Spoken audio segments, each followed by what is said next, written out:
يا رسول الله وقدوتنا. به نام خداوند بخشنده و مهربان. سوال 15 چنین بود: اولین همسر پیامبرمان صلی الله علیه و سلم کی بود و در چند سالگی اشان ازدواج کردند؟ اولین همسر پیامبرمان صلی الله علیه و سلم ام المؤمنین خدیجه بنت خویلد بودند و هنگام ازدواج پیامبرمان صلی الله علیه و سلم 25 ساله بودند و ام المؤمنین خدیجه 40 ساله بودند. برادران و خواهران عزیزم، بیایید با هم کمی باشد هم از تاریخ ازدواج پیامبر دیده می براییم. وقتی که خدیجه بنت خویلد از صداقت و برکت پیامبر صلی الله علیه و سلم در تجارت آگاه می شود، به پیامبر پیشنهاد می کند که با مالهای او به سفر تجارتی به سوی شام برآیند. پیامبرمان صلی الله علیه و سلم این را قبول کرده با مال و اموال خدیجه بنت خویلد به سفر تجارتی به سوی شام برآمدند. در این وقت میسره خدمتگار خدیجه بنت خویلد همراه پیامبر صلی الله علیه و سلم در این سفر حضور داشت.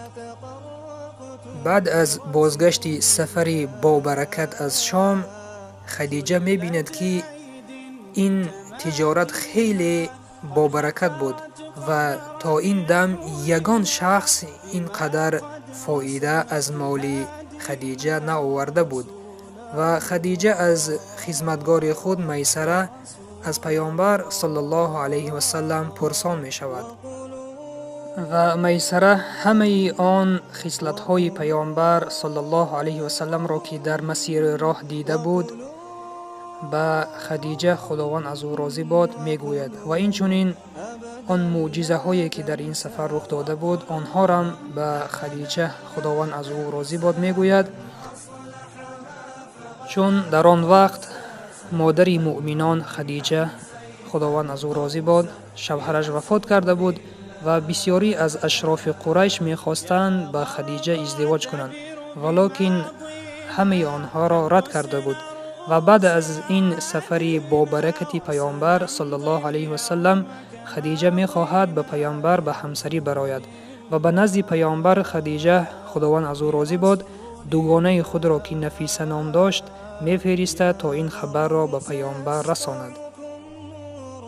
و بعد از آنی که این خبر به گوش پیامبر رسید، پیامبرمان صلی الله علیه و سلم به نزد عمک‌های خود رفته از آنها مصلحت پرسیدند و همه عمک‌های پیامبرمان صلی الله علیه و سلم این را پذیرفتند. عمک پیامبرمان صلی الله علیه و سلم رفته از عمک خدیجه خداوند از او راضی باد که عمرو ابن اسد نام داشت خدیجه را خواستگاری نمودند و مراسم عروسی پیامبرمان صلی الله علیه و سلم با خدیجه خداوند از او راضی باد بعد از 2 ماه بازگشت سفر پیامبرمان صلی الله علیه و سلم از شام برگزار گردید. با یک روایت مهر خدیجه خداوند از او راضی باد 20 شتر بود و روایت دیگر این است که 6 شتر بود. و همه ای فرزندان پیامبرمان صلی الله علیه و سلم از خدیجه هستند بجز ابراهیم که مادر ابراهیم مریم قبطی بود.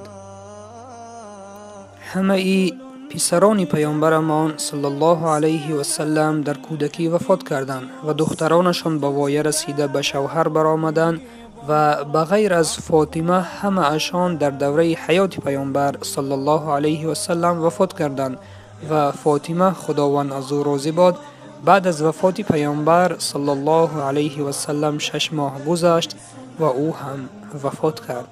خداوند از همه آنها راضی باد.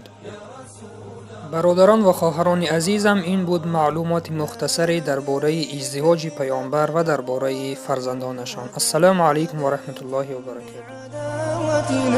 لا ندري كيف تطرقتم لرسول الله.